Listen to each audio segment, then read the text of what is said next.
Hi there, lovers of African cinema. Welcome to this short version of my review of Bank Alert, a 2023 comedy streaming on Prime Video. This movie is written by Igbomor and directed by Akay. Featured in this movie are Okey Bakassi, Kanayo, Kate Henshaw, Uzor Arukwe, Bolanle, Ninolowo, and a few others. Oh, Tinamba as well, I'm sorry. Let's just get straight to it because this is the short version. What worked? Cast and performances, this is all very good, especially KOK and Uzor Arukwe. Production value was really good in this production, especially the sets. They were very well, they looked well lived in and they were very believable. It was good. Costume and makeup worked.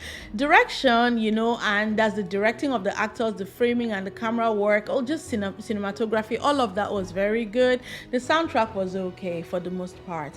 Let's get to the story, plot and structure. This was a simple story. It's a familiar trope, quick money, very Nigerian. I liked that. This movie handled that trope the best of all that I've seen of all the people doing like the quick reach scheme, especially Sugar Rush, I remember. And also especially in the first act, this movie was quite entertaining. And then also pockets of comedy here and there throughout the movie, especially in Kanayo scenes. I loved how well the whole setup was explained on how the money ended up in his account. The plot of this movie, it flowed seamlessly, sort of like from plot point to plot point, and exposition was well handled. I loved the friendship between the two men. I never had to question it.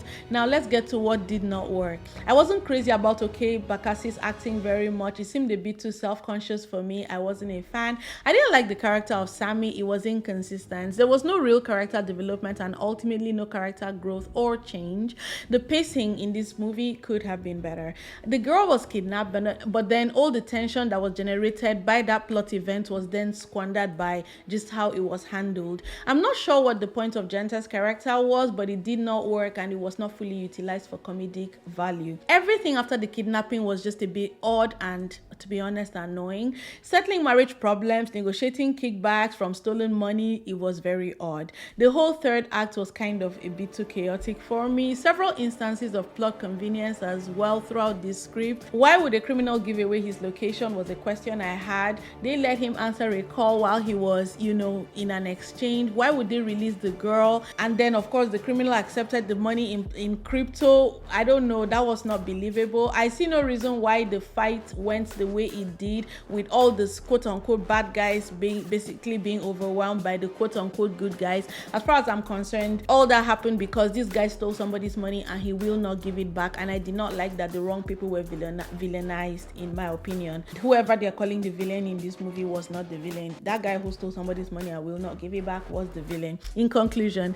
this movie was quite entertaining. I don't think it was funny enough to be strictly called a comedy. I think it could have been a comedy drama very easily. That said, it was a very good effort by everyone involved. That's it for Bank Alert, guys. This is the abridged version, so please don't forget to check the link in the description for the long version where I really go into discussing all the points that I mentioned here. Thank you so much for tuning in. If this video has been of value, please hit the subscribe button. Don't forget to like, check out my other videos. I appreciate you guys so much. And what do I tell you? You have the right to an incredible viewing experience, so never settle. Thank you.